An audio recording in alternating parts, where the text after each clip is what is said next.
আমরা চুরি করি না, আমরা চুরি করাই। এলাকায় জুনো চুরি হয়, আমরাই গুতা খাই। টিকটক করবার যা হইরাও যাস, আবার টিকটক করার আয়স না, নাটক শুরু করছো। আমি স্কুলে যেতাম, আমার ভাই স্কুল থেকে ধরে নিয়ে টিকটক করাইতেছে, ওই কারণে আমি পায়ে হারি না। তোর ভাই কোনটা রে? ওরে দেখ পার আছে। এই জিডা এ তুই গেন্দা বুলান দিয়ে টিকটক করস কে? দুধ খারা বুলান যাবো স্কুলে, তুই টিকটক করা সর দিয়া না? ফাইজলামি সাজাইছ। লেখাপড়া করে কি করবো?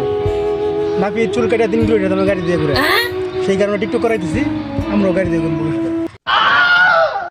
বাইর না কই যাই তারা ঘুরা ঘুরা। আর কইস না, তারা ওরা ওরা করতাছি। ওই কবুতর মারি স্কুলে কনসার্ট হবো, ওই কনসার্ট ক্যামেরা কুমারে নিয়ে যায়, আমি ভিডিও করবো। ভাইরাল তো আমারও লাগবো, টিয়ার তো আমারও দরকার আছে। দাঁড়ান ভাই, আমরা ভিডিও করবো, আগে নিয়ে যাই। সমস্যা নাই, তাহলে ক্যামেরা কুমারে নিয়ে এসে পরে একসাথে ভিডিও করতে যাবো। চলেন ভাই, ক্যামেরা নিয়েছি। আচ্ছা তাহলে চলো।